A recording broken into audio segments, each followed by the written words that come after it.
Shalom, selamat pagi saudara-saudara sekalian. Hari ini kita bersyukur kepada Tuhan karena kita dapat datang kepada Tuhan untuk beribadah di dalam Jumat Agung pada tahun ini. Hari ini dikenal sebagai Hari Jumat Agung, yaitu kita mengenang akan pengorbanan Tuhan Yesus yang rela mati di salib karena kasih-Nya kepada kita.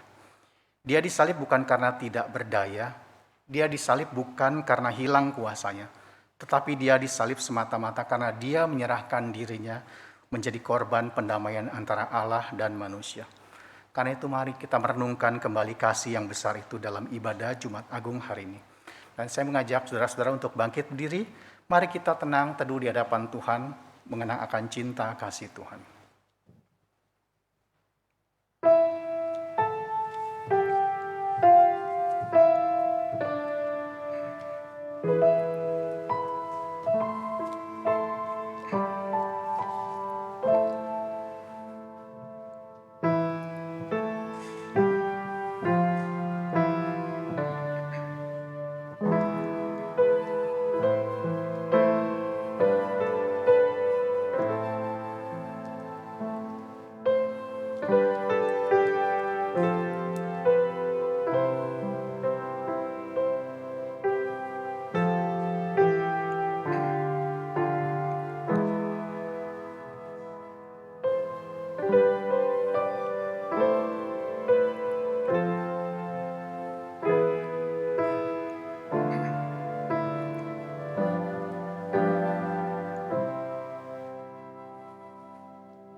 Mazmur nomor 103 ayat 1-5 memanggil kita dalam panggilan ibadah pada Jumat Agung hari ini. Pujilah Tuhan, hai jiwaku, pujilah namanya yang kudus, hai segenap batinku. Pujilah Tuhan, hai jiwaku, dan jangan lupakan segala kebaikannya. Dia yang mengampuni segala kesalahanmu, yang menyembuhkan segala penyakitmu. Dia yang menebus hidupmu dari lubang kubur, yang memahkotai engkau dengan kasih setia dan rahmat. Dia yang memuaskan hasratmu dengan kebaikan, sehingga masa mudamu menjadi baru seperti pada burung raja wali. Mari kita meninggikan dan memuji Allah kita, karena kasih-Nya yang telah dinyatakan kepada kita. Kasih Allahku sungguh telah terbukti.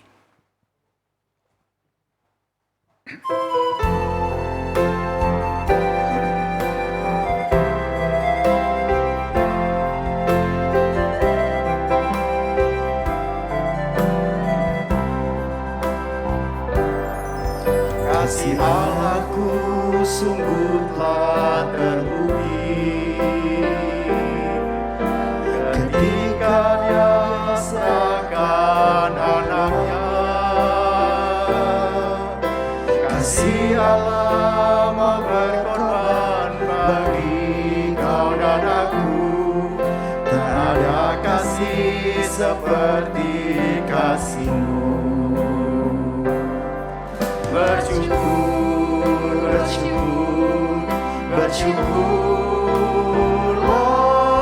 Bersyukur karena kasih setiamu.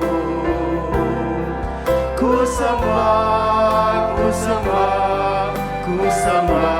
dan ku sembah selama hidupku. Ku sembah Kau Tuhan. Kasih Allahku, kasih Allahku sungguh telah terbukti ketika Dia serahkan anaknya. Kasih Allah mau berkorban bagi kau dan aku. Tak ada kasih seperti kasih-Mu. Bersyukur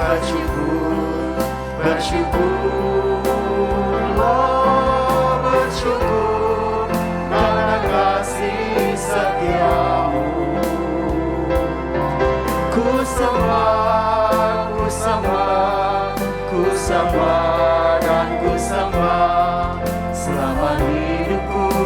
Ku sembah. bersyukur kepada Tuhan, bersyukurlah.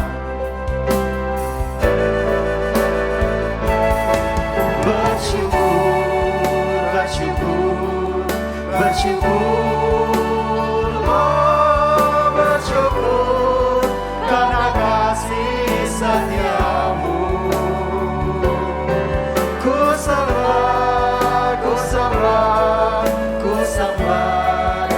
sembah, selama hidupku ku sembah Kau Tuhan.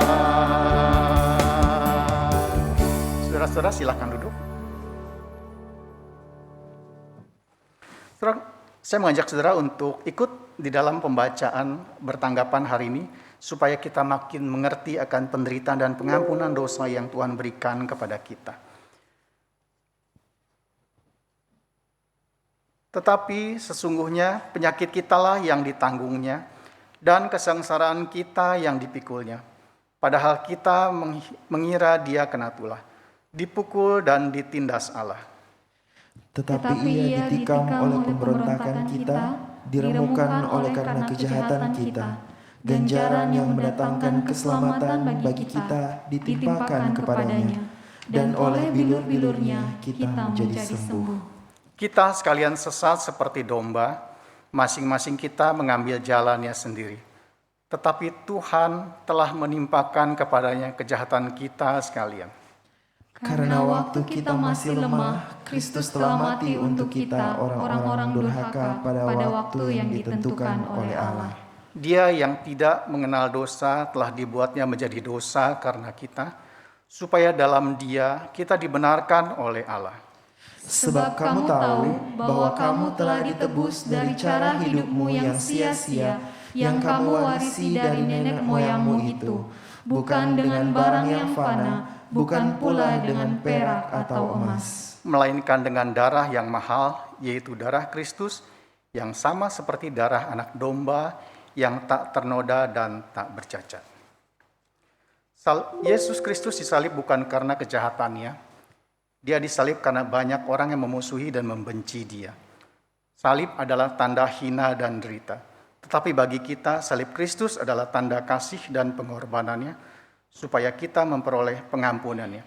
Karena itu mari kita tinggikan salibnya. Salib hina.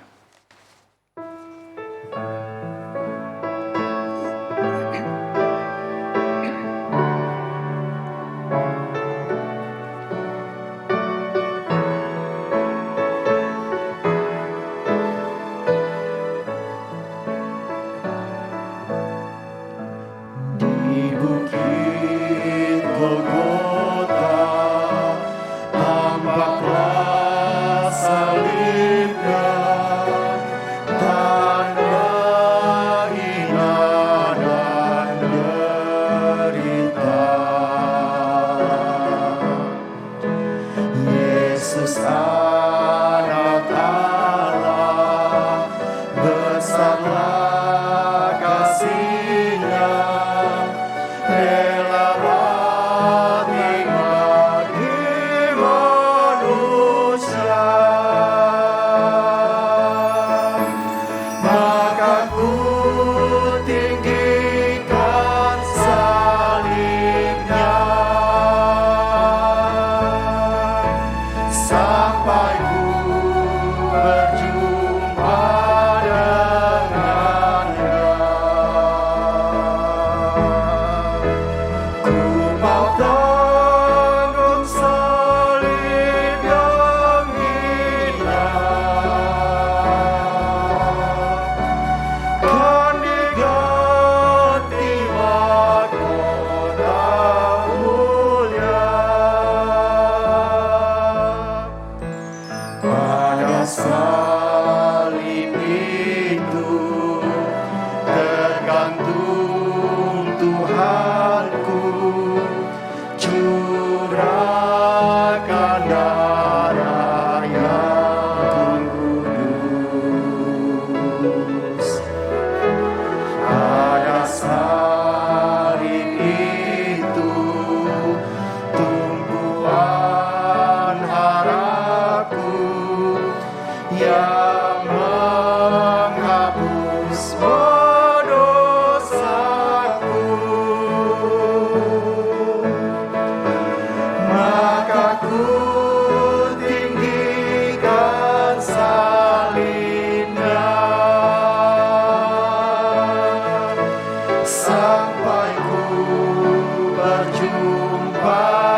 salib-Mu ya Tuhan.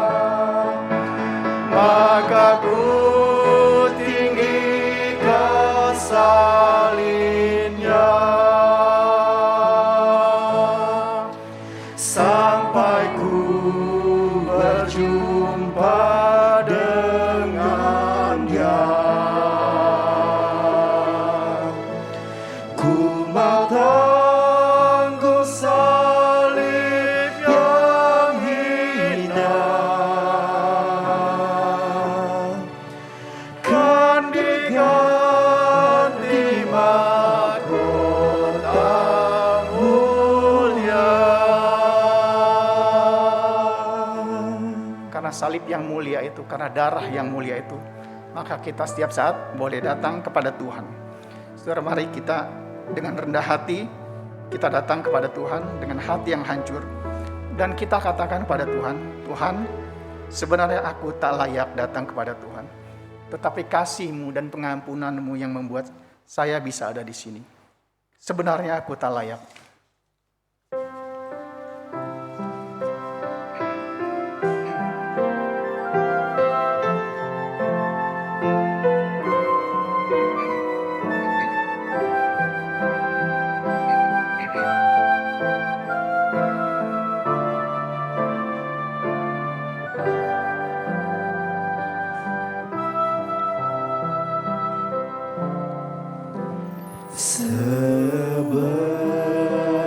Sebenarnya ku tak layak, namun ku diberi darah-Mu dan Engkau memanggil daku ya domba Allahku.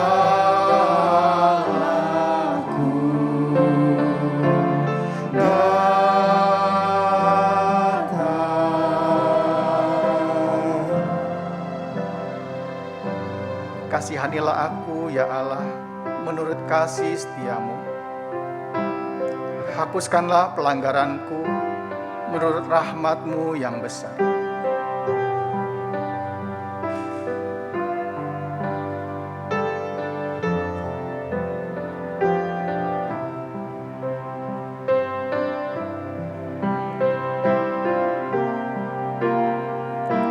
Saya mengajak saudara-saudara untuk bangkit berdiri, kita nyanyikan bait yang kedua, Kini ku datang padamu.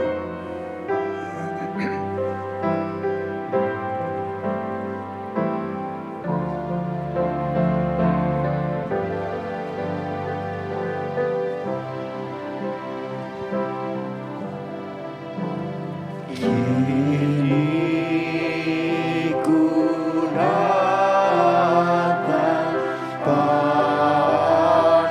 padamu, sungguh aku tak berdaya,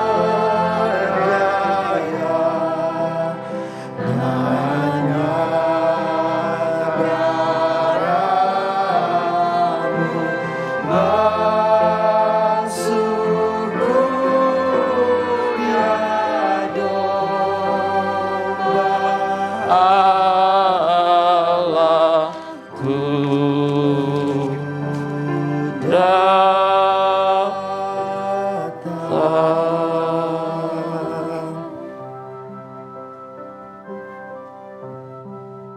Saudara-saudara, Allah membentuk manusia dari debu tanah, menghembuskan nafas hidup ke dalam hidupnya. Namun manusia melanggar perintah Allah. Manusia berbuat dosa sehingga jauh dari Allah. Saudara-saudara, seharusnya kita binasa karena pelanggaran dan dosa kita.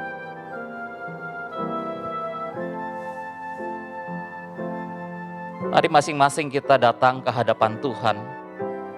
Kita mau mengakui segala dosa dan kesalahan kita. Dan kita mau minta ampun di hadapan Tuhan. Masing-masing kita berdoa.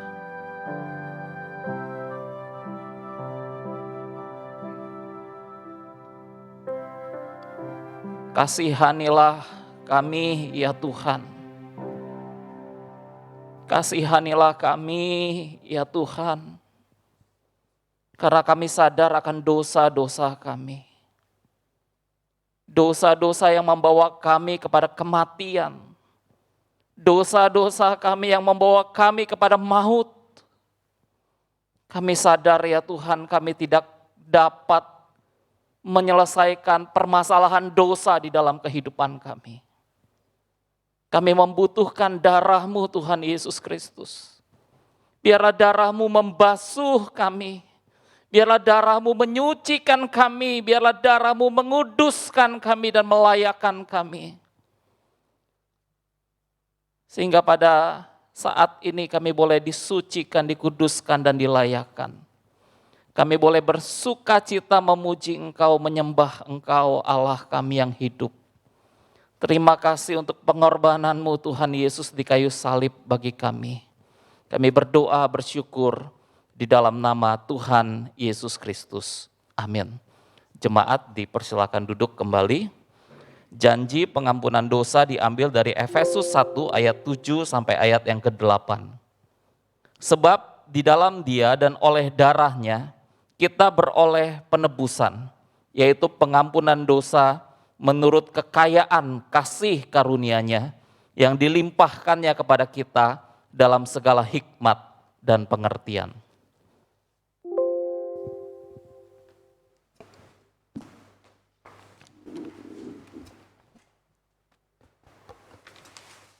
Kita nyanyikan nyanyian syukur karena salib-Mu.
Tema peringatan Jumat Agung tahun ini adalah diampuni untuk mengampuni.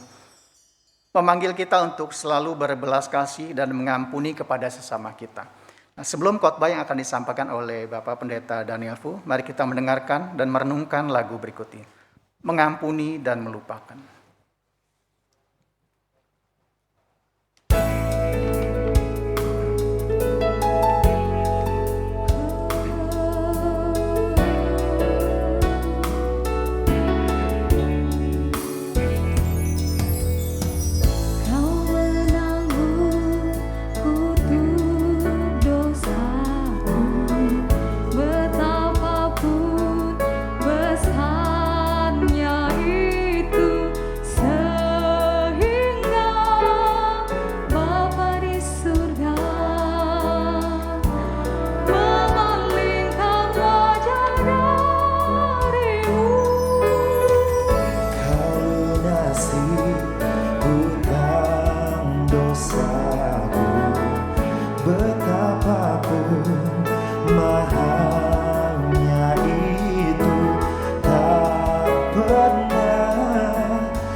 sekali jua. Kau mengungkit lagi masa lalu, mengampuni dan melupakan. Itulah yang Engkau lakukan, supaya ku kan mengampuni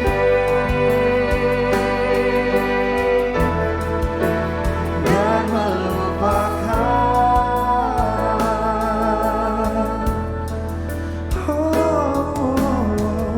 Lunasi hutang dosaku, betapapun mahalnya itu, tak pernah sekali jua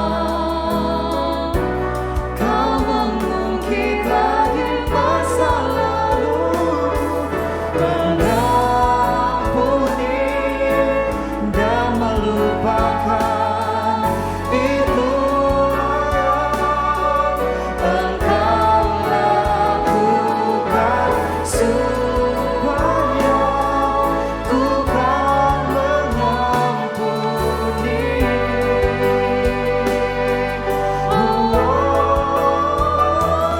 Mengampuni dan melupakan. Itulah Engkau ajarkan, supaya ku kan mengampuni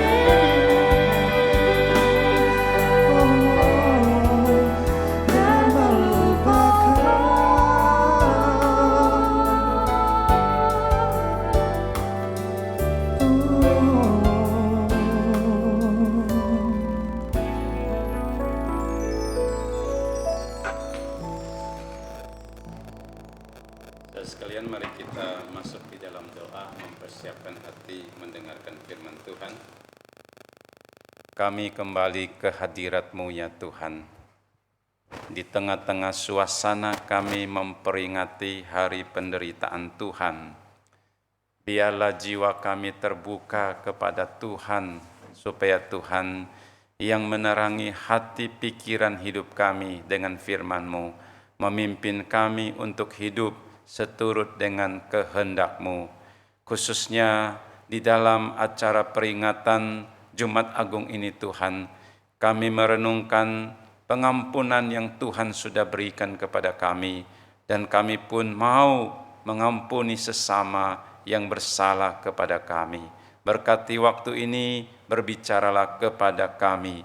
Di dalam nama Tuhan Yesus kami berdoa. Amin.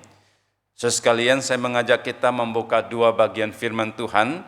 Yang pertama, mari kita membuka Injil Lukas pasal yang ke-23. Saudara sekalian, mari kita membuka Injil Lukas pasal yang ke-23. Mari kita perhatikan dari ayat yang ke-33 sampai ayat yang ke-38. Saudara sekalian, demikian bunyi firman Tuhan dari Injil Lukas pasal yang ke-23 ayat 33 sampai 38. Ketika mereka sampai di tempat yang bernama Tengkorak, mereka menyalibkan Yesus di situ dan juga kedua orang penjahat itu, yang seorang di sebelah kanannya dan yang lain di sebelah kirinya. Yesus berkata, "Ya Bapa, ampunilah mereka, sebab mereka tidak tahu apa yang mereka perbuat." Dan mereka membuang undi untuk membagi pakaiannya. Orang banyak berdiri di situ dan melihat semuanya. Pemimpin-pemimpin mengejek dia, katanya, "Orang lain ia selamatkan, biarlah sekarang ia menyelamatkan dirinya sendiri, jika ia adalah Mesias, orang yang dipilih Allah." Juga prajurit-prajurit mengolok-olokkan dia. Mereka mengunjukkan anggur asam kepadanya dan berkata, "Jika engkau adalah raja orang Yahudi, selamatkanlah dirimu." Ayat yang ke-38, dan juga tulisan di atas kepalanya, inilah raja orang Yahudi. Yang kedua, mari kita membuka Matius pasal yang ke-6. Injil Matius pasal yang ke-6, mari kita membaca, memperhatikan ayat yang ke-14 dan ke-15. Demikian bunyi firman Tuhan, Matius pasal yang ke-6, ayat yang ke-14 dan ke-15. Karena jika kamu mengampuni kesalahan orang, Bapamu yang di surga akan mengampuni kamu juga. Tetapi jika kamu tidak mengampuni orang, Bapamu juga tidak akan mengampuni kesalahanmu. Sampai di sana kita membaca firman Tuhan. Sekalian, tema kita pada hari ini adalah forgiven to forgive. Kita diampuni oleh Tuhan, dan kita juga mengampuni sesama kita.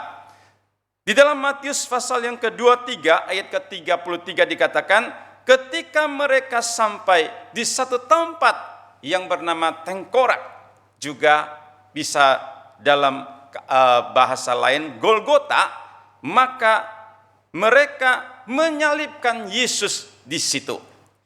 Kurang lebih 2000 tahun yang lalu, pada hari Jumat seperti hari ini, di pagi hari jam 9, Yesus dibawa oleh pasukan tentara Romawi, disertai dengan pemimpin-pemimpin orang Yahudi, serta orang-orang banyak, membawa Yesus sampai ke satu bukit yang bernama Golgota. Dan kemudian Yesus disalibkan, dipaku di atas kayu salib di tempat tersebut. Pada waktu Yesus sedang berada di atas kayu salib, sesungguhnya dia sedang menanggung 3 jenis penderitaan yang luar biasa. Yang pertama sekalian, yang saya sebut dengan penderitaan secara fisik, karena seluruh tubuh Yesus berlumuran darah dari kepala sampai ke kaki, karena dia telah dicambuk dengan duri besi yang tajam, bukan 1 kali 2 kali, tetapi berkali-kali sekalian, sampai berlumuran darah, rasa perih sakit yang luar biasa. Dan juga di atas kepalanya ada mahkota duri yang tajam dan kasar, yang menusuk bagian kulit kepala, yang mengakibatkan dia merasa pedihnya juga. Sekalian, kesakitan itu. Sekalian, di atas kayu salib, Yesus sedang menderita satu penderitaan secara jasmani, fisik yang luar biasa. Kita mungkin punya pengalaman sekalian, kita ketusuk jarum ataupun ketusuk paku. Kita merasa betapa sakit dan kita kadang-kadang tidak bisa menahannya. Beberapa waktu yang lalu, di dalam menjalankan vaksinasi sekalian, ada orang yang tubuh badan gede, tetapi takut dengan jarum yang hanya kecil begitu. Sekalian, kita ketusuk jarum saja, kita merasa takut, kesakitan. Tetapi Yesus bukan ketusuk oleh satu jarum yang kecil, tetapi sekalian oleh besi-besi yang tajam, yang berkali-kali di seluruh tubuhnya. Sekalian, di situ dia merasakan, mengalami penderitaan secara fisik luar biasa. Yang kedua sekalian, penderitaan secara emosi atau mental.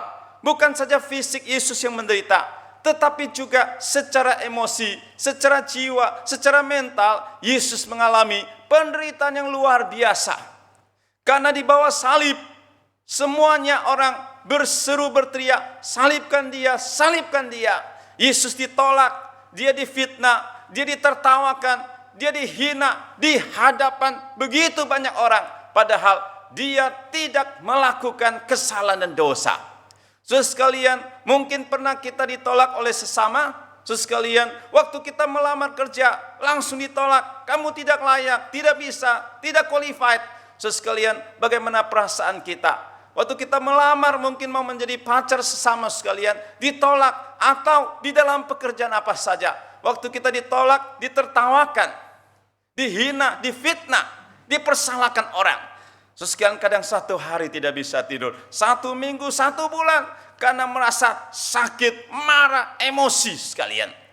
Waktu Yesus ada di kayu salib, dia dituduh, difitnah, berbagai kesalahan yang dia tidak lakukan. Dan sekalian, tidak ada satu orang pun yang membela Yesus. Mulai dari penghakiman di imam besar Kayafas, sampai kemudian ke Pilatus, lalu ke Herodes, kembali lagi kepada Pilatus, lalu dicambuk sampai naik ke kayu salib.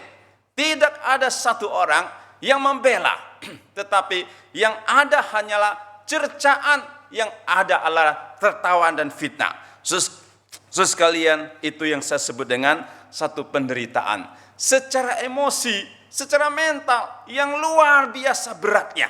Dan ketiga, penderitaan secara rohani. Saudara sekalian, bukan jasmani saja, bukan jiwa saja, tetapi juga secara rohani, karena dia sedang menanggung dosa umat manusia. Seperti Injil Yohanes pasal pertama mengatakan, lihatlah anak domba Allah yang mengangkut dosa seluruh dunia. Waktu Yesus ada di kayu salib, dia sedang menanggung dosa seluruh umat manusia. Di situ ada satu penderitaan secara rohani yang luar biasa, sehingga ditinggalkan oleh Bapa dan dia berseru, lama-lama sabaktani. Allahku, Allahku, mengapa engkau meninggalkan aku? Allah Tritunggal di dalam kesamaan dan kesatuan yang utuh ini sekalian, untuk satu waktu dia harus ditinggalkan oleh Bapa. Di situ ada rasa penderitaan rohani yang luar biasa. Waktu dia di kayu salib ditinggalkan Bapa, itu merupakan satu momen yang begitu menakutkan, satu momen yang begitu gelap, yang begitu berat secara rohani daripada Tuhan. Sekalian, itulah penderitaan Yesus pada waktu dia sedang ada di atas kayu salib. Satu pertanyaan sekalian, mengapa Yesus harus menderita? Saudara sekalian, mengapa Yesus harus menderita? Jawabnya ada di dalam kitab Yesaya pasal ke-53. Tadi kita sudah baca. Di dalam ayat keempat dan kelima dikatakan demikian. Tetapi sesungguhnya penyakit kitalah yang ditanggungnya, dan kesengsaraan kita yang dipikulnya. Saudara sekalian, Yesus disalibkan bukan karena dia berdusta di pengadilan, bukan karena dia korupsi sekalian, bukan dia melakukan kesalahan, tetapi dikatakan penyakit kita yang ditanggungnya, kesengsaraan kita yang dipikulnya.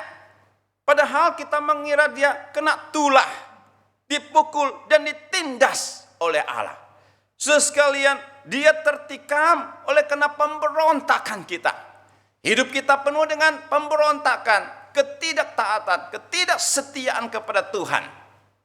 Setiap pemberontakan, setiap kejahatan kita ditimpakan di dalam tubuh Kristus. Dia diremukkan, dia dihancurkan karena kejahatan daripada kita. Saudara, kita mengevaluasi hidup dan hati kita. Ada berapa banyak kejahatan yang ada di dalam hati pikiran kita, yang mau kita lakukan, yang akan kita lakukan terhadap Tuhan, terhadap sesama. Semua itu ditanggung. Ganjaran yang mendatangkan keselamatan, ya pukulan yang mendatangkan keselamatan, pembebasan, itu ditimpakan kepada dia. Dan oleh bilur-bilurnya kita menjadi sembuh. Oleh bilur-bilurnya kita diampuni. Oleh luka-lukanya dosa kita diselesaikan di hadapan Tuhan. Sekalian, Tuhan Yesus menderita karena saudara dan karena saya. Tuhan Yesus menderita karena kesalahan, pelanggaran, ketidaktaatan, pemberontakan kita, sehingga kita boleh diampuni dan diselamatkan oleh Tuhan. Sekalian, di dalam iman kepercayaan Kristen ada satu istilah teologi yang disebut dengan substitusi ataupun penebusan. Artinya sekalian, ada orang yang bersedia menggantikan hukuman orang lain dengan dirinya sendiri. Ada orang yang bersedia membayar utang kesalahan orang dengan dirinya sendiri yang sebenarnya tidak ada utang. tidak ada dengan urusan itu, tetapi dia bersedia menggantikan, membayar, membereskan. Ini namanya substitusi, penebusan. Saudara sekalian, inilah satu istilah di dalam keselamatan yang sangat penting. Karena tanpa substitusi ini, kita tetap terbelenggu, diikat oleh dosa. Tetapi karena Yesus rela dengan fisik jasmani menggantikan kita secara realistis di kayu salib untuk menanggung penghukuman dosa.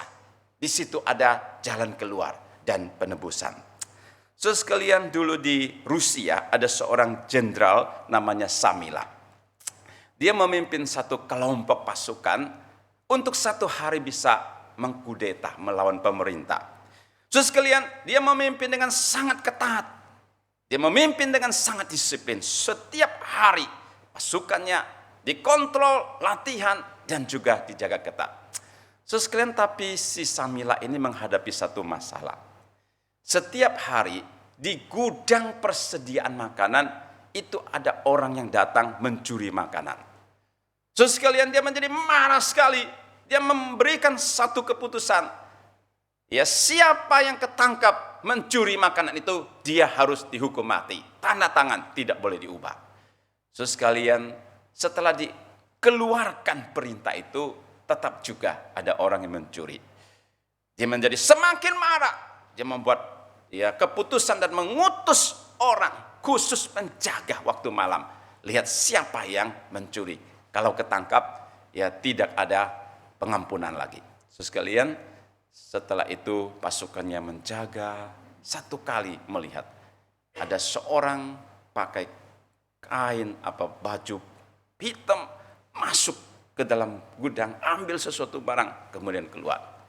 Terus kan langsung ditangkap orang tersebut. Dan besoknya dikasih tahu sekalian kepada sang jenderal bahwa ini orang sudah ketemu yang mencuri dan orangnya ada di situ.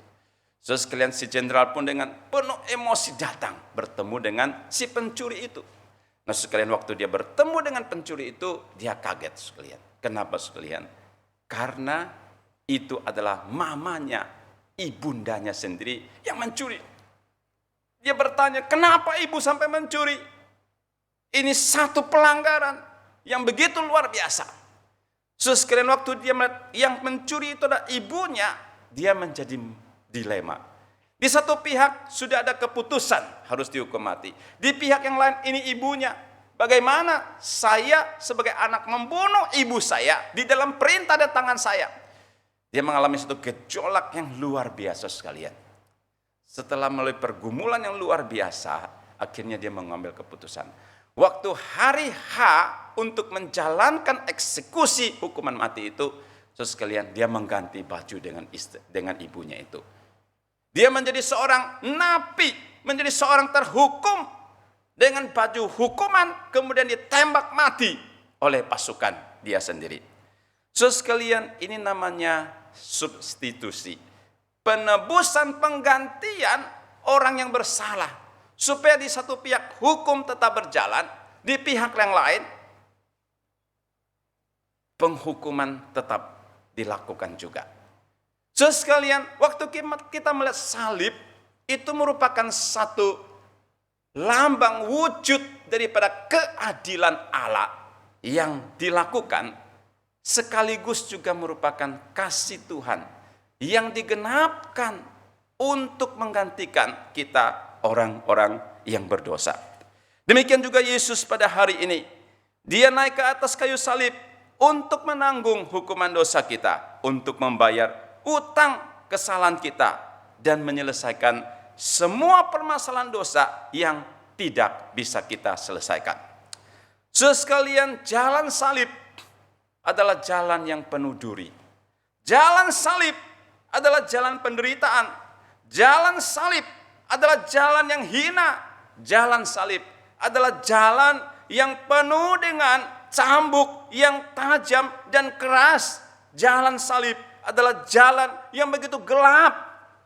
Itulah jalan yang Yesus lewati. Itulah jalan yang harus Yesus tanggung untuk saudara dan saya. Tetapi sekalian, Di balik dari jalan yang gelap, penuh duri dan penghinaan itu sekalian, ada satu warisan rohani yang begitu luar biasa yang kita disebut dengan anugerah pengampunan. Sekalian, salib itu tidak enak, iya. Salib itu penderitaan, iya. Salib itu satu penghinaan, iya. Tetapi sekalian, di balik daripada salib itu terdapat satu mutiara rohani. Terdapat satu harta rohani yang luar biasa yang kita sebut dengan anugerah pengampunan. Kita sesungguhnya tidak layak. Kita sesungguhnya tidak sanggup menyelesaikan dosa dan masalah kita. Kita hanya bisa hidup di dalam dosa. Kita hanya bisa diperdaya oleh dosa. Kita hanya bisa mati, binasa di dalam dosa yang ada di depan kita. Kita tidak layak, tidak sanggup, tidak bisa. Waktu kita tidak bisa, tidak layak dan tidak mampu.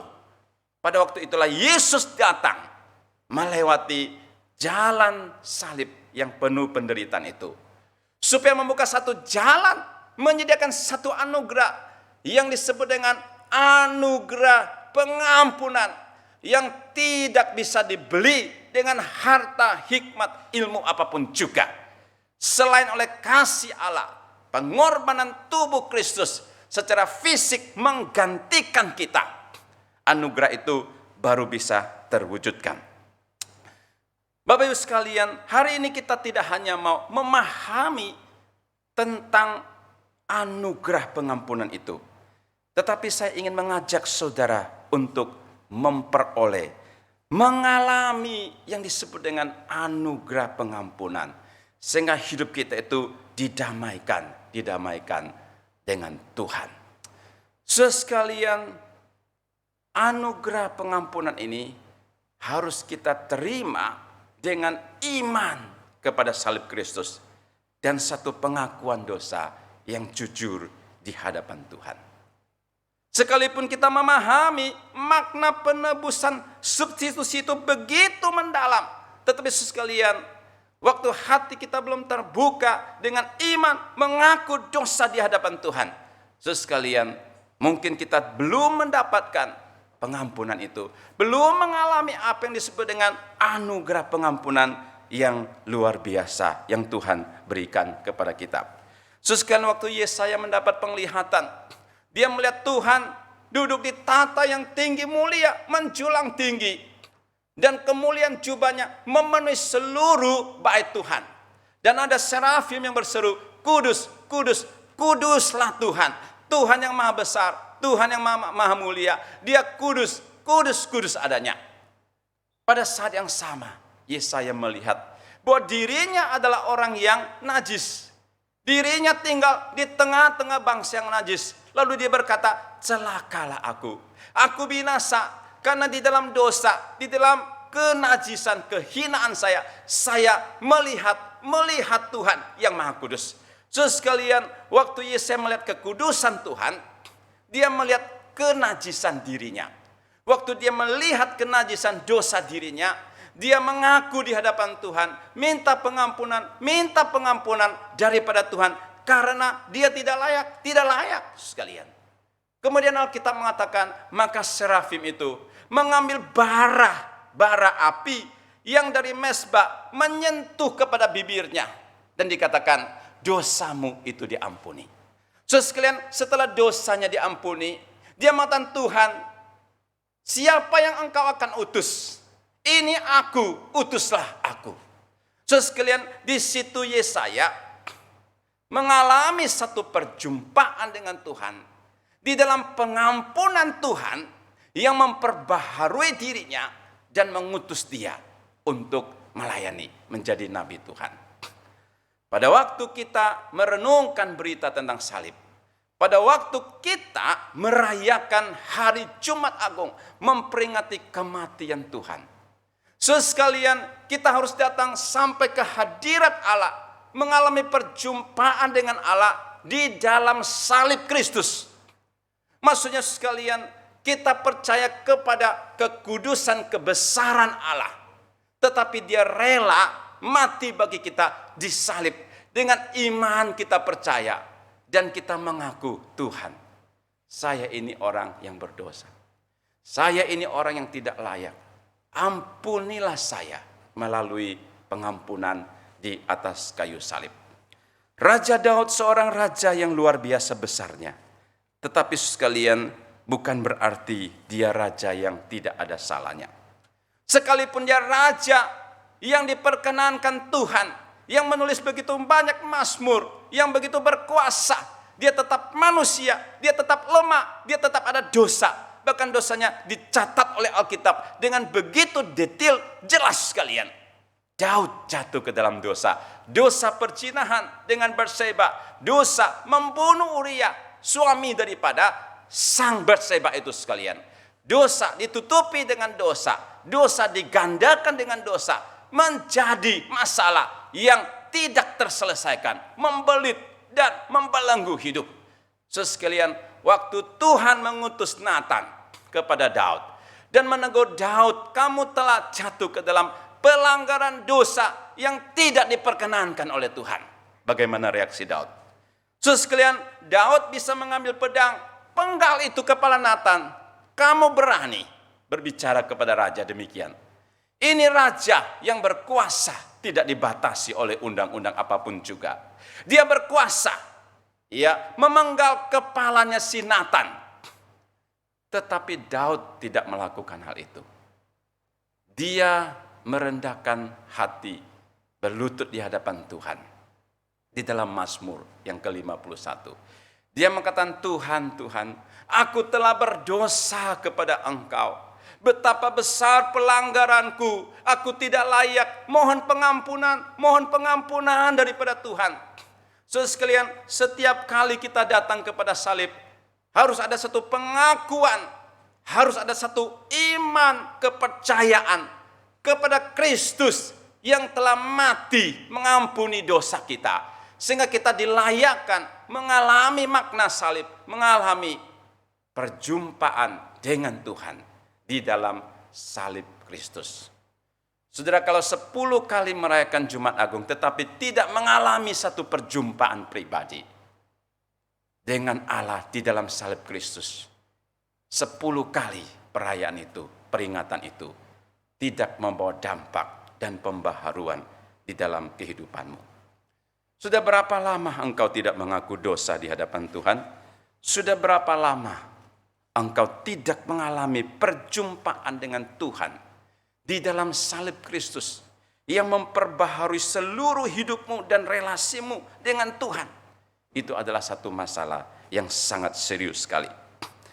Sekalian, pada waktu perang Vietnam sekalian, ada seorang tentara Amerika menjatuhkan bom di satu kota di negara Vietnam. Seorang anak perempuan berusia 9 tahun terdampak oleh bom itu, sehingga seluruh tubuhnya bercurahan darah, mukanya sampai semuanya sekalian bengkak. Dia harus menjalankan 17 kali operasi sekalian, 17 kali operasi. Dan oleh keajaiban Tuhan sekalian, anak itu kemudian bisa hidup. Sekalian, setelah dia diselamatkan dari bahaya kematian dan tubuhnya pun cacat dengan berbagai-bagai luka dan akibat-akibat operasi. Sekalian, kemudian satu hari dia percaya Tuhan, menerima Tuhan. Sekalian, lewat sekian puluh tahun sekalian, satu kali ada seorang pendeta datang minta maaf kepada si anak perempuan yang sudah menjadi dewasa itu. Dengan berlinang air mata sekalian, si perempuan itu menjadi kaget. Kenapa sekalian? Dan kemudian si pendeta itu bilang, akulah tentara itu yang waktu sedang perang menjatuhkan bom yang mengakibatkan engkau luka, cacat, menderita, sakit, sedih dan luka badan dan luka hati. Dia bilang, aku minta maaf dan pengampunanmu. Sekalian, si anak itu pun yang bernama Kim Puk sekalian, dengan lapang hati dia memaafkan dia. Lalu cerita itu mengatakan, setelah tentara yang sudah menjadi pendeta itu dengan segenap hati meminta maaf di hadapan orang yang bersangkutan, dia baru merasa ada ketenangan dan damai sejahtera. Dia baru merasakan ada satu penyelesaian masalah secara tuntas dan secara total. Urusan kita dengan Tuhan juga demikian sekalian. Bukan hanya harus diceritakan kepada sesama, minta didoakan sesuatu hal yang penting. Tetapi saudara sekalian, harus ada pertemuan pribadi kita dengan Tuhan. Harus ada satu pengakuan yang jujur, satu penerimaan yang sungguh-sungguh akan pengorbanan, pengampunan Tuhan. Saudara sekalian, disitulah relasi kita dengan Tuhan menjadi baru, berbeda, disegarkan, dan diperbaharui. Saudara sekalian, di atas kayu salib bukan saja ada anugerah pengampunan, tetapi juga ada kekuatan supaya kita bisa mengampuni sesama seperti Tuhan sudah mengampuni kita. Di atas kayu salib di dalam ayat yang ke-34 Lukas yang ke-23 tadi mengatakan, di atas kayu salib Yesus mengatakan, Bapa, ampunilah mereka karena mereka tidak tahu apa yang mereka lakukan. Apa arti ayat ini? Ayat ini berarti Yesus tidak menaruh dendam. Yesus tidak menaruh kebencian. Yesus tidak punya maksud untuk membalas. Tetapi Yesus mengampuni sekalipun dia tidak bersalah. Dia lapang hati, dia lapang dada, dia tidak menyimpan kebencian dendam di dalam hatinya sekalipun di tengah-tengah penderitaan yang paling besar. Sekalipun di tengah-tengah penghinaan dan fitnah yang luar biasa. Bapa, ampuni mereka. Ampuni mereka karena mereka tidak tahu apa yang mereka lakukan. Apakah kita punya kekuatan seperti Tuhan? Apakah kita punya kelapangan hati seperti Tuhan? Sekalipun disakiti, dihina mungkin.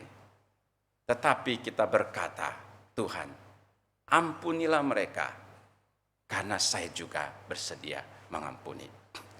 Di dalam Injil Matius pasal yang ke-6 ayat 14 dan 15. Tadi Alkitab mengatakan demikian, karena jika kamu mengampuni kesalahan orang, Bapamu yang di surga akan mengampuni kamu.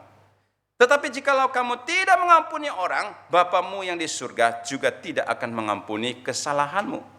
Ini adalah satu prinsip yang Tuhan berikan kepada kita. Diampuni untuk mengampuni. Sekarang kita sudah mendapat pengampunan daripada Tuhan. Kita diwajibkan dan kita diberikan kekuatan untuk mengampuni. Sehingga relasi dengan Tuhan baik, relasi dengan sesama juga adalah baik. Kalau kita hanya punya relasi vertikal yang baik dengan Tuhan, tetapi cacat dengan horizontal sesama, sekalian itu tidak bisa menggenapkan makna salib yang ada kayu vertikalnya dan juga ada kayu horizontalnya. Secara vertikal kita minta ampun dan diampuni oleh Tuhan dengan anugerah yang tidak ada batasnya. Tetapi saat yang sama sekalian, kita pun harus mengampuni sesama kita supaya terbentuk salib penggenapan kehendak, keadilan, dan kasih Tuhan yang sesungguhnya. Itu adalah artinya salib, diampuni supaya mengampuni. Dalam kehidupan kita, kita tidak terlepas daripada kesalahan, pelanggaran, benturan dengan sesama satu dengan yang lain. Di situ sekalian kita butuh anugerah kekuatan untuk saling mengampuni. Ada sepasang suami istri, mereka memberikan kesaksian sekalian. Mereka sudah menikah 11 tahun. Tetapi selama 11 tahun tidak pernah ada damai sejahtera di dalam keluarga. Tidak ada keharmonisan, penerimaan satu dengan yang lain. Sekalipun sebagai suami dan istri 11 tahun. Karena suaminya adalah seorang yang begitu temperamental, yang begitu emosional, hampir tidak bisa dikendalikan setiap hari sekalian. Ya, terjadi percecokan, perselisihan yang tajam di dalam keluarga, di dalam pernikahan itu. sehingga dia merasa satu beban, satu penderitaan pernikahan, kehidupan dengan suami yang begitu berat, yang tidak bisa diutarakan kepada banyak orang lain, yang juga tidak bisa dia selesaikan. Sekalian, itu adalah kepahitan, itu adalah air mata yang terus mengalir di dalam hatinya. Pada satu kali, si istrinya itu mengikuti satu retreat. Sekalian, retreat itu berbicara tentang pengampunan. Sebagaimana Tuhan Yesus berkata kepada Petrus, 7 kali 70, 490 kali. Sekalian, satu pengampunan yang tuntas, satu pengampunan yang total, satu pengampunan yang berkali-kali sekalipun sekalian. Itu adalah pengajaran Tuhan tentang pengampunan. Dia mengerti akan pengajaran Tuhan, tetapi dia tidak sanggup melakukannya. Dia tidak sanggup mengaplikasikan di hadapan suaminya, karena suaminya sudah terlalu banyak, terlalu sering berbenturan dengan dia, menyakiti, membuat dendam dan kepahitan yang luar biasa. Setelah daripada retreat ini sekalian, dia pun tidak bisa keluar dari ruangan. Sekalipun jam istirahat semua orang sudah keluar untuk istirahat, snack dan sebagainya, tetapi dia tidak bisa. Dia hanya bisa duduk di bangku dan kemudian menangis dengan sedih dan dengan hati yang berat sekalian. Kemudian ada seorang pembimbing di dalam acara retreat itu menemani dia dan berkata, "Ibu, kenapa engkau sedih dan menangis? Ada pergumulan apa di dalam hatimu?" Sekalian, pertama-tama dia tidak bisa berkata sekalian. Tetapi didampingi, ditemani, ditanya. Kemudian dia mengutarakan karena pergumulannya ini. Dia tidak bisa melihat muka suaminya. Dia tidak bisa mengampuni, dia tidak sanggup mengampuni. Sekalian, kemudian si pembina itu sambil mendengar dan memahami akan pergumulannya.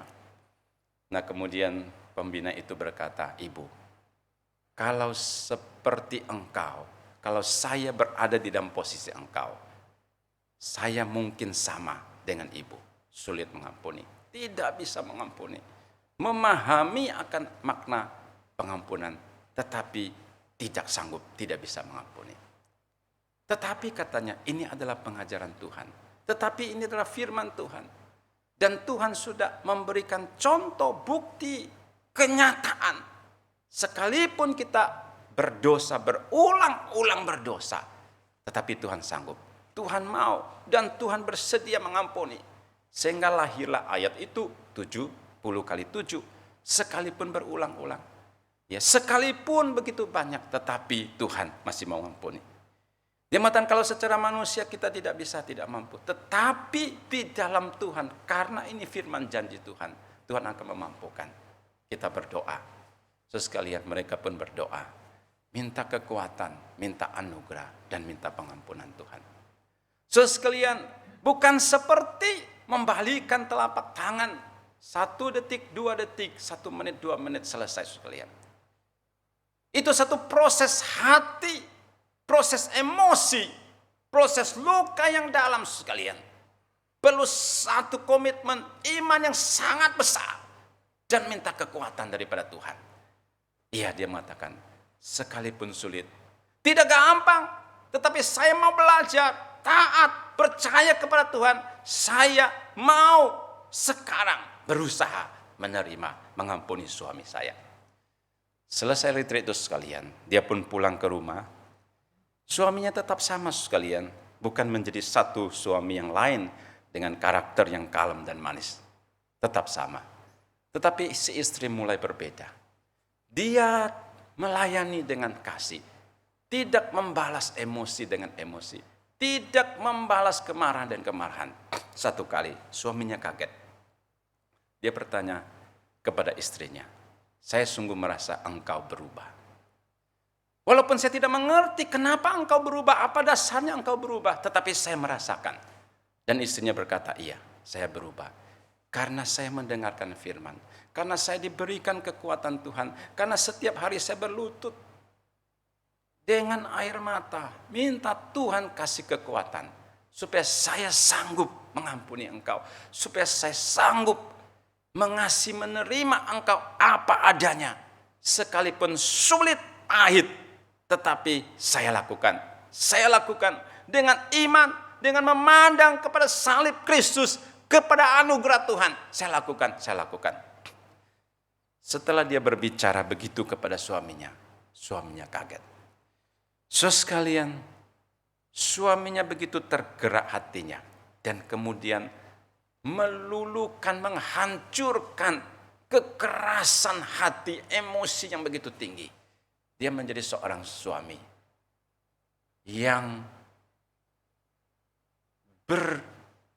berhati lembut dan kemudian bersikap ramah kepada istrinya.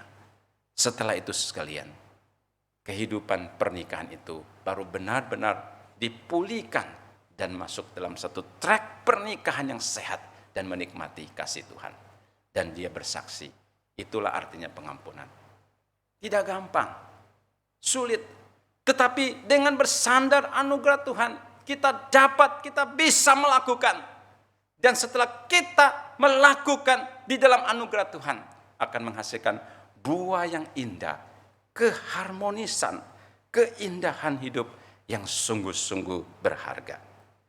Sesungguhnya yang menyebabkan relasi suami istri, atau antar sesama saudara, atau antar sesama jemaat, atau antar sesama rekan kerja, atau antar sesama masyarakat di tengah-tengah kehidupan bersama sekalian, yang menyebabkan relasi itu mati, yang menyebabkan relasi itu rusak, bukan karena temperamental, cekcok, dan juga bukan karena perbuatan-perbuatan yang melukai. Tetapi seorang hamba Tuhan mengatakan, yang menjadi pembunuh utama relasi antar sesama manusia itu adalah ketidaksediaan untuk mengampuni. Unforgiveness. Pada waktu seseorang tidak sanggup, tidak bersedia mengampuni sesama, di dalam hal apa saja, di dalam relasi apa saja, sekalian ketidakbersediaan mengampuni itu menjadikan relasi itu deadlock, mati, dan tidak ada solusi keluarnya. Tetapi pengampunan selalu merupakan suatu permulaan yang baru. Pengampunan itu memberikan hidup yang baru, arah yang baru, memberikan orientasi yang baru, memberikan pengampunan, memberikan harapan yang baru.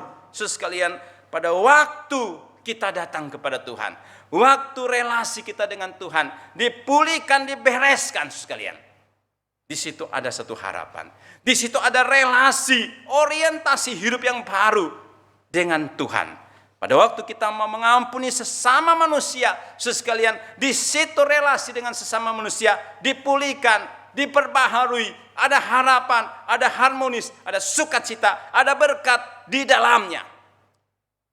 Diampuni supaya kita mengampuni, menjadikan hidup itu sehat dan benar di mata Tuhan, di mata sesama manusia.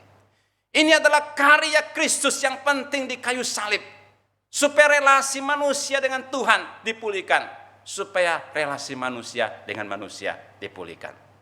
Kita mengambil sejenak waktu di hadapan Tuhan, merefleksi diri, merenungkan relasi suami istri, baik engkau sebagai suami, baik engkau sebagai istri. Bagaimana relasi kalian sebagai suami istri? Adakah benturan-benturan kebencian, dendam yang tidak diselesaikan sehingga menjadi keretakan, kepahitan di dalam kehidupan suami istri? Sekalian, bagaimana hubunganmu antar saudara, orang tua dengan anak? Sekalian, seringkali di situ ada benturan-benturan kebencian yang tidak terselesaikan.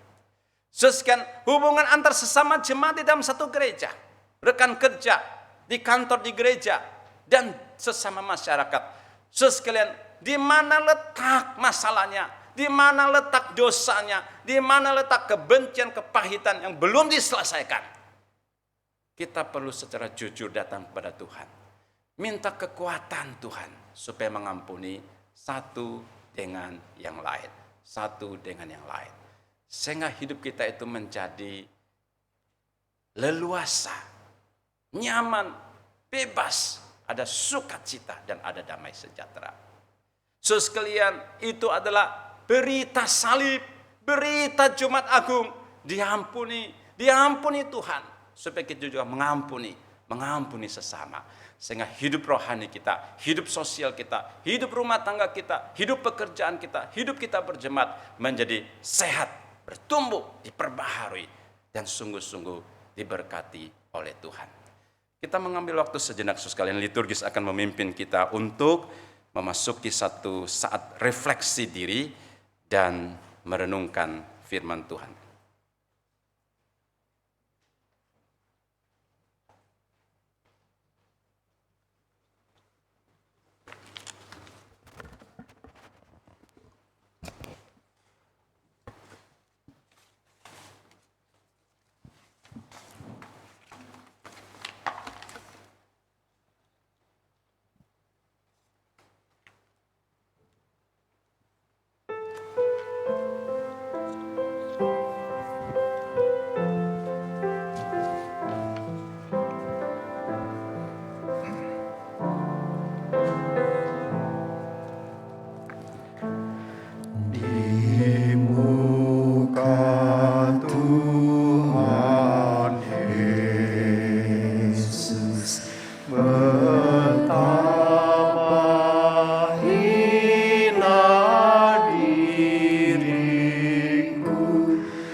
Pengampunan-Mu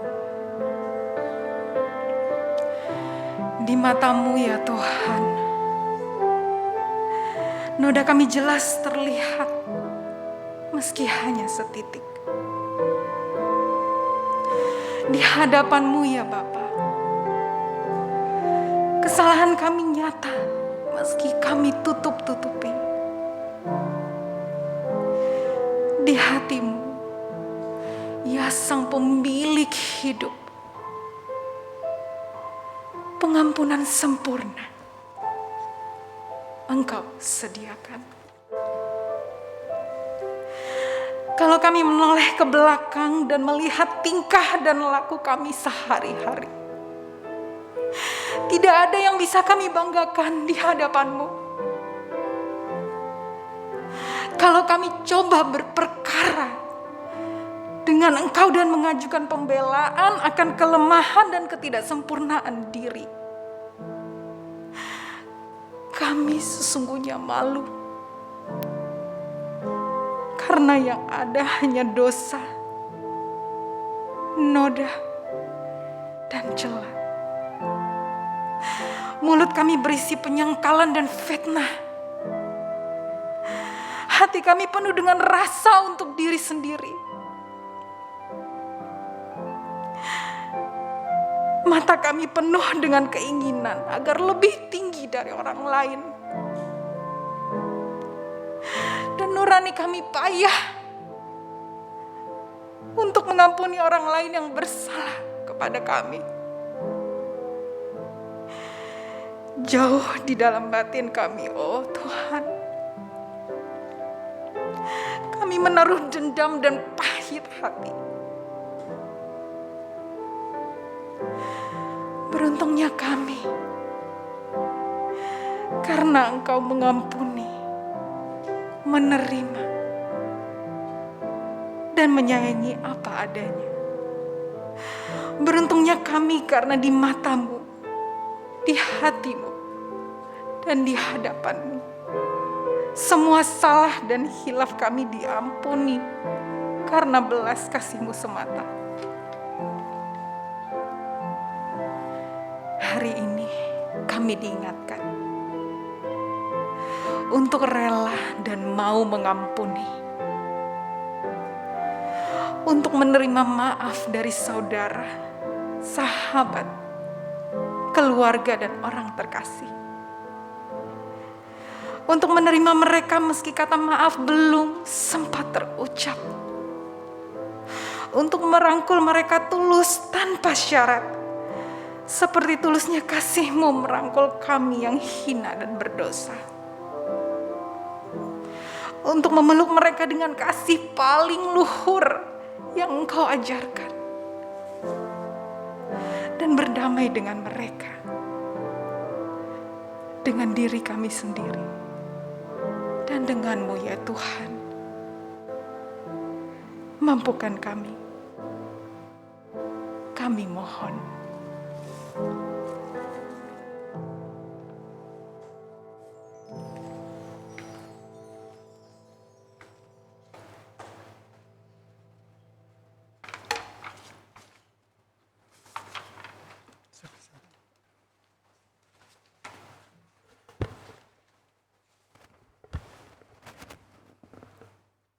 Sudah sekalian, mari kita datang kepada Tuhan, memasuki doa permohonan kita. Kami sungguh-sungguh mengucapkan syukur kehadirat-Mu ya Tuhan. Karena pada hari ini, di dalam rangkaian peringatan kesengsaraan Tuhan Yesus, bukan satu acara kebetulan, tetapi adalah satu panggilan kehendak-Mu bagi kami. Supaya kami mengalami perjumpaan dengan Engkau ya Tuhan. Tuhan yang maha kudus dan mulia. Dan kami mengalami perjumpaan dengan Tuhan di dalam salib Kristus, sehingga dosa-dosa kami diampuni. Tuhan, kami manusia yang tidak layak. Kami sebagai musuh Tuhan, kami sebagai pemberontak, seperti orang jahat yang disalibkan. Di samping kiri kanan Tuhan Yesus, sesungguhnya hidup kami demikian adanya. Tetapi di dalam kasih-Mu yang begitu panjang, lebar, luas, tinggi, dan dalam, yang tidak terukurkan oleh hikmat manusia, Tuhan, Engkau sudah mengampuni kami. Engkau sudah menggantikan kesalahan dosa kami, dan kami datang menerima dengan iman. Kami mengaku segala dosa pelanggaran kami, dan kami menerima pengampunan daripada Tuhan. Biarlah relasi kami dengan Engkau ya Tuhan, menjadi pulih, menjadi damai, menjadi segar, menjadi bertumbuh, menjadi produktif, sehingga kami mengalami kasih berkat yang semakin berlimpah. Di hadapan hadirat-Mu ya Tuhan, kami juga mau menjalankan firman perintah Tuhan, yaitu mengampuni sesama, seperti Tuhan sudah mengampuni kami. Baik dalam hubungan suami istri, orang tua dengan anak, sesama jemaat, rekan kerja di masyarakat, dengan siapapun juga Tuhan. Hari ini kami minta kekuatan salib, kekuatan kasih, kekuatan pengampunan dari Tuhan, kekuatan firman Tuhan, kekuatan janji Tuhan. Tuhan, kami mengampuni sesama. Supaya hidup kami boleh mendapatkan kemerdekaan, keleluasaan, keharmonisan dengan sesama, dan kami boleh menikmati makna hidup, makna kasih yang sesungguhnya. Tuhan, Engkau melihat setiap hati kami. Tuhan, Engkau mengetahui dendam apa yang sedang ada di dalam diri kami, kebencian apa, hal-hal yang tidak bisa kami utarakan, yang tidak kami bisa ampuni, masih tersimpan di dalam hati kami. Kami mohon kuasa Allah Roh Kudus dan firman-Mu Tuhan, menghancurkan kekerasan hati ini, dan melunakkan hati oleh kasih Tuhan untuk mengampuni. Mulai hari ini Tuhan, saat ini Tuhan, mampukan kami mengampuni sesama kami. Mengampuni dengan setiap orang yang dekat di samping kiri kanan kami. Bahkan dengan orang-orang yang jauh daripada kami pun Tuhan. Kami mau mengampuni sehingga hidup kami boleh diberkati. Terima kasih Tuhan untuk anugerah-Mu, untuk firman-Mu, untuk kebenaran-Mu yang mengatakan kami sudah diampuni dan kami boleh mengampuni sesama. Di situ terjadi kebahagiaan hidup, damai sejahtera, berkat Tuhan yang melimpah. Dengarlah doa permohonan kami Tuhan, hanya di dalam nama Tuhan Yesus, Juru Selamat yang ajaib, kami menaikkan doa permohonan kami. Amin.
Jemaat yang saya kasih dalam Tuhan, bagi Bapak, Ibu yang ada di rumah bisa menyiapkan roti dan anggurnya, kita akan mempersiapkan hati untuk menerima perjamuan kudus. Kita akan pujian pimpin ke Kalvari.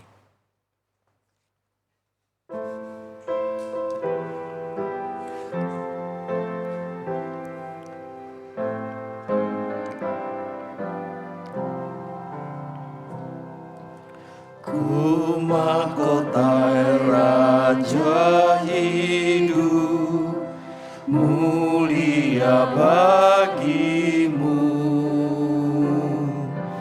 Ingat mahkota durimu, pimpin ke Kalvari. Tak ku lupa Getsemani, tak ku lupa sengsaramu, tak ku lupakan kasih-Mu, pimpin ke Kalvari. Ya terbaring dalam kubur, murid pun bersedih. Malaikat berjubah putih jaga di sampingmu. Tak ku lupa Getsemani, tak ku lupa sengsaramu, tak ku lupakan kasih-Mu, pimpin ke Kalvari.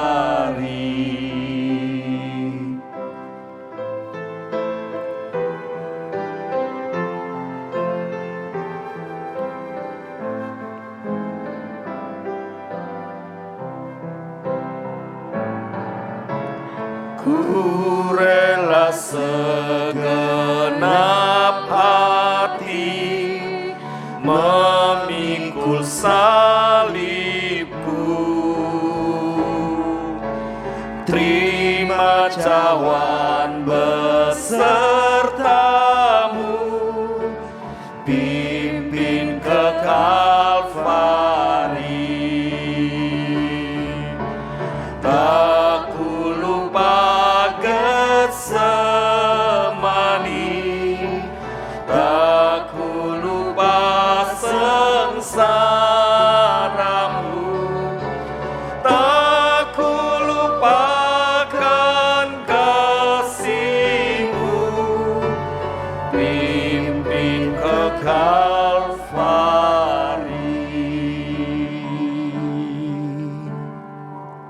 Jemaat yang saya kasih dalam Tuhan, 1 Korintus 11 ayat 23 sampai ayat 29, firman Tuhan berkata demikian. Sebab apa yang telah kuteruskan kepadamu, telah kuterima dari Tuhan, yaitu bahwa Tuhan Yesus pada malam waktu ia diserahkan mengambil roti, dan sesudah itu ia mengucap syukur atasnya. Ia memecahkannya dan berkata, inilah tubuhku yang diserahkan bagi kamu. Perbuatlah ini menjadi peringatan akan aku. Demikian juga ia mengambil cawan sesudah makan. Lalu berkata, cawan ini adalah perjanjian baru yang dimateraikan oleh darahku. Perbuatlah ini setiap kali kamu meminumnya menjadi peringatan akan aku. Sebab setiap kali kamu makan roti ini dan minum cawan ini, kamu memberitakan kematian Tuhan sampai ia datang. Jadi barang siapa dengan cara yang tidak layak makan roti atau minum cawan Tuhan, ia berdosa terhadap tubuh dan darah Tuhan. Karena itu hendaklah tiap-tiap orang menguji dirinya sendiri, dan baru sesudah itu ia makan roti dan minum dari cawan itu. Karena barang siapa makan dan minum tanpa mengakui tubuh Tuhan, ia mendatangkan hukuman atas dirinya. Jemaat yang saya kasih dalam Tuhan, perjamuan kudus di sini memiliki 3 signifikansi. Yang pertama adalah masa lalu yang dijelaskan dengan kata peringatan, yakni kematian Yesus Kristus bagi kita menggantikan kita yang berdosa. Yang kedua, masa kini. Perjamuan kudus memberikan makna kita menguji, kita mengintrospeksi diri. Karena dalam perjamuan kudus ini kita berjumpa dengan Tuhan. Di sini kita bertemu dengan Tuhan, menikmati sebuah persekutuan yang intim dengan Dia. Kita mau membiarkan Roh Kudus mengoreksi, menyelidiki hati dan pikiran kita. Apakah kita sungguh-sungguh mengasihi Dia, sungguh-sungguh hidup bagi Kristus. Adalah munafik jika kita berpura-pura erat dengan Dia, sementara kita masih terus hidup dalam dosa. Masa yang akan datang, ini menjadi sebuah pengharapan bagi setiap kita, bahwa Tuhan Yesus suatu hari nanti, Dia akan datang kembali, sehingga kelak kemudian kita bisa bertemu dengan Tuhan muka dengan muka.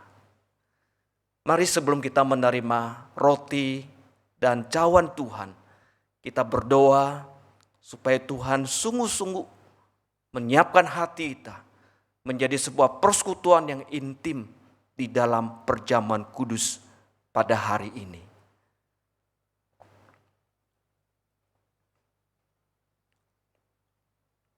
Bapa kami di surga, kami datang kepadamu.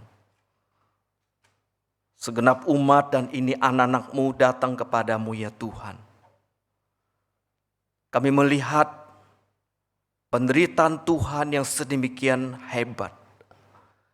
Engkau rela mengorbankan diri mati di atas kayu salib bagi kami. Demi kami hidup, Engkau mati bagi kami. Bapa di surga, biarlah setiap kali kami berada di meja perjamuan, hati kami boleh hancur ketika melihat kasih-Mu sedemikian besar kepada kami. Biarlah Tuhan, hati kami yang keras boleh dihancurkan oleh kasih-Mu besar kepada kami. Tuhan, biarlah pada hari ini ketika kami bersama-sama dengan Tuhan dalam persekutuan dan perjamuan ini, Tuhan, hidup kami boleh diubahkan. Tuhan, layakkan kami Tuhan untuk menerima perjamuan ini, sehingga hidup kami sungguh-sungguh mengalami transformasi. Kerohanian kami mengalami suatu perubahan yang sesuai dengan kehendak-Mu. Terima kasih Tuhan.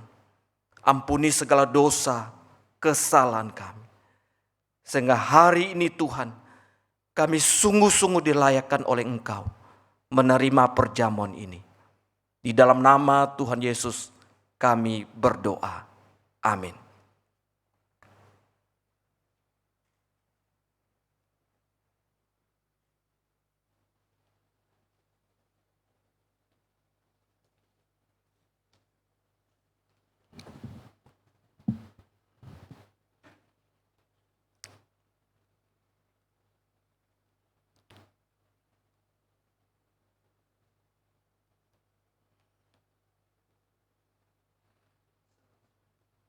Jemaat yang saya kasih dalam Tuhan Yesus, pada waktu malam Yesus mau diserahkan, Yesus mengambil roti. Sesudah mengucap syukur, Yesus memecahkan roti dan berkata, inilah tubuhku yang telah diserahkan kepadamu. Perbuatlah ini menjadi peringatan akan aku. Kemudian Yesus mengambil cawan. Yesus berkata bahwa cawan ini adalah perjanjian baru yang telah dimateraikan oleh darahku. Seberapa kali kita minum cawan, kita memperingati kematian Yesus sampai Ia datang kembali. Bagi Bapak Ibu saudara yang sudah dibaptis dewasa atau yang sudah disidi, mari kita bersama-sama menerima perjamuan. Silakan berdiri.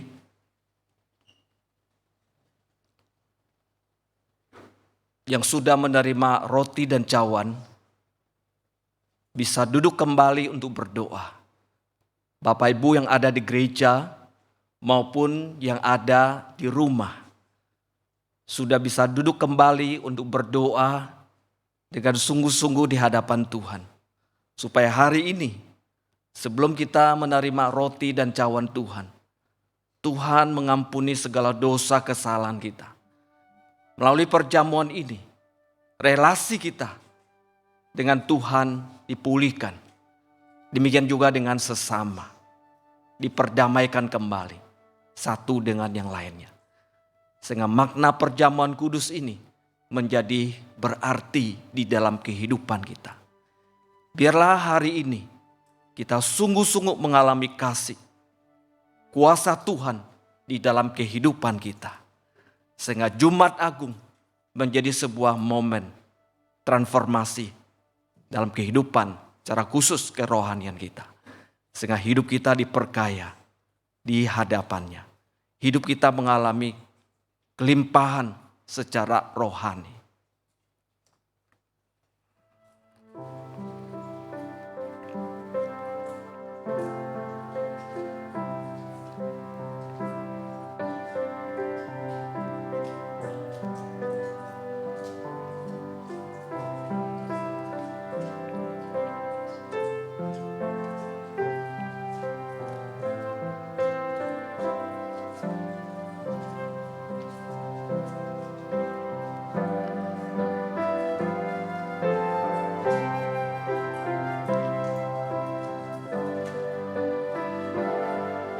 Saudara yang sudah menerima roti dan cawan bisa duduk, bisa berdoa dengan sungguh-sungguh.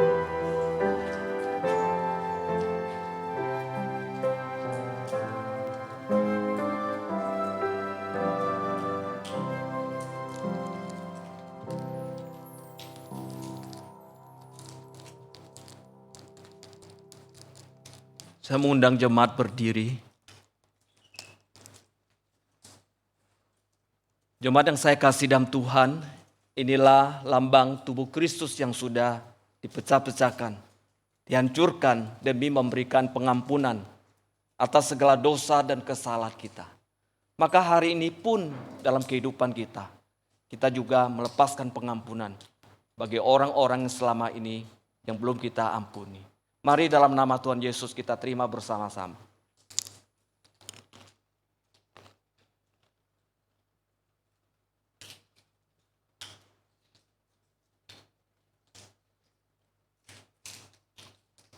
Saudara, cawan ini adalah lambang darah Kristus yang sudah ditumpahkan, yang memberikan pengampunan atas segala dosa kesalahan kita.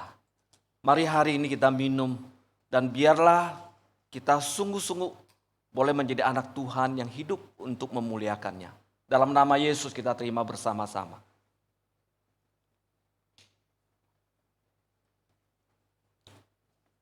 Terima kasih Bapa di surga yang telah memberikan sarana di dalam perjamuan ini sehingga kami boleh menikmati sebuah persekutuan dan kami boleh mendapatkan sebuah makna dalam perjamuan ini sehingga hidup kami boleh mengalami kasih kuasa Tuhan sehingga hidup kami boleh diubahkan dan biarlah kami Tuhan setelah menerima perjamuan ini hidup kami sungguh-sungguh mengalami kuasa perubahan oleh darah Kristus.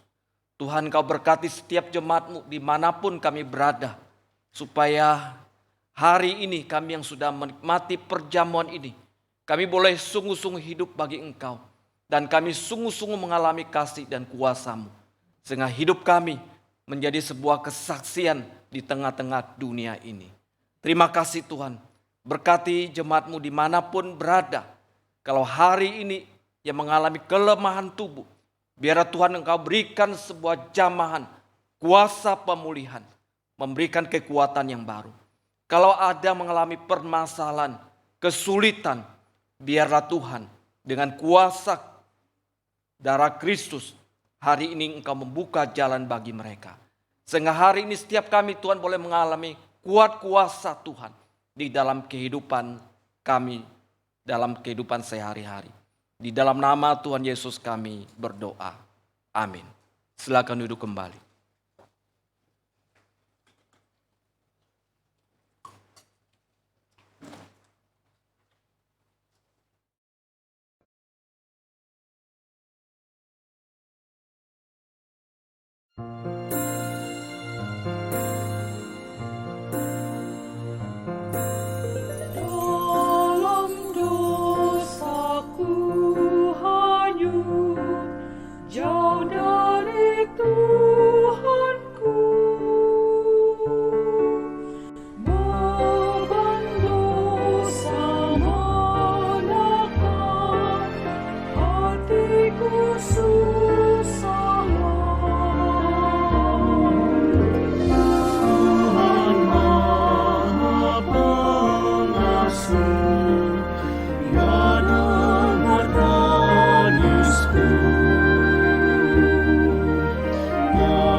Sebagai ungkapan syukur kita kepada Tuhan, mari kita memberikan persembahan kepada Tuhan. Persembahan dapat saudara berikan dengan aplikasi digital atau saudara-saudara bisa langsung transfer ke rekening BCA dengan nomor yang tertera di layar ini ya. Kita akan nyanyikan dalam segala hal bersyukur. Biarlah kita selalu ucapan syukur karena Tuhan sudah memberikan keselamatan kepada kita.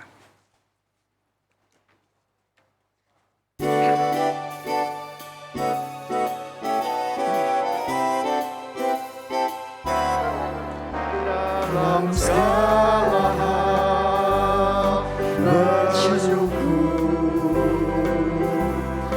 dalam segala hal memuji nama Tuhan, dalam segala hal bersyukur.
kita berdoa. Tuhan, kami sungguh bersyukur dan terima kasih untuk ibadah Jumat Agung pada hari ini yang mengingatkan kami kembali akan besarnya cinta kasih Tuhan yang Tuhan berikan kepada kami. Bapa, kalau kami bisa memberikan persembahan hari ini Tuhan, itu sebagai ungkapan syukur kami. Dan biarlah seluruh hidup kami dipenuhi oleh ungkapan syukur karena Tuhan telah mengasihi kami. Bapa, kami sekali lagi juga berdoa Bapa untuk firman Tuhan yang kami dengarkan. Biarlah cinta kasih Tuhan boleh mengubahkan kami supaya kasih dalam diri kami terus menggebu-gebu dan kami bisa mengasihi sesama kami. Dan terutama adalah orang-orang yang bersalah kepada kami bisa mengampuni mereka dan melupakan segala kesalahan mereka ya Tuhan. Karena Tuhan lebih dahulu mengampuni kami. Terima kasih sekali lagi untuk ibadah hari ini.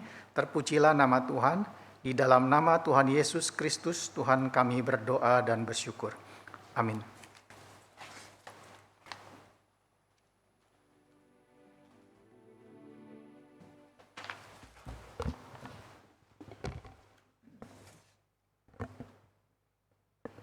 Jemaat yang saya kasih dalam Tuhan, ada berita penggembalaan yang ingin saya sampaikan. Minggu 4 April adalah kebangkitan Tuhan Yesus, maka kebaktian akan berjalan seperti biasa jam 7.30, jam 10, jam 5 sore. Dan biarlah di hari Paskah kebangkitan Yesus Kristus, mari kita datang dengan penuh sukacita, kita bersama-sama beribadah, sekali lagi untuk merayakan peristiwa kebangkitan yang memberikan pengharapan bagi setiap kita.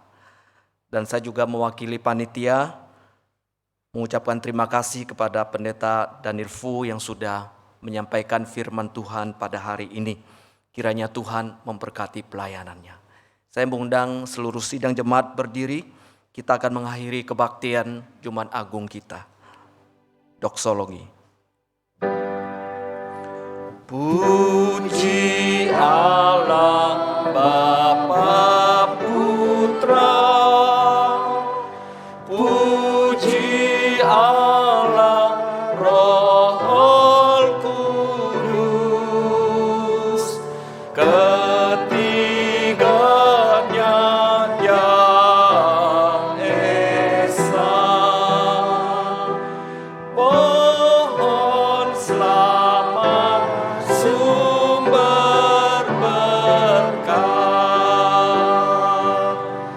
Amin.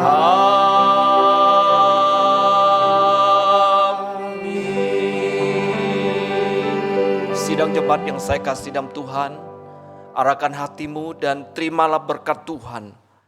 Kiranya kasih karunia Tuhan kita Yesus Kristus, kasih sayang daripada Bapa, persekutuan penghiburan, pimpin penyertaan Roh Kudus menyertai hidup saudara mulai saat ini bahkan sampai selama-lamanya. Amin. Amin.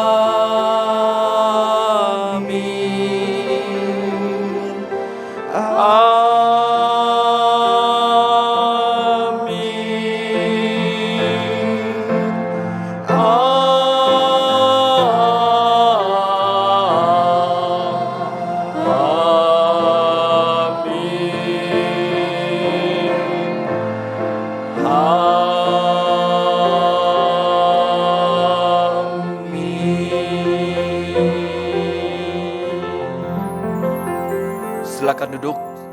Saat teduh kebaktian kita sampai di sini. Tuhan Yesus memberkati.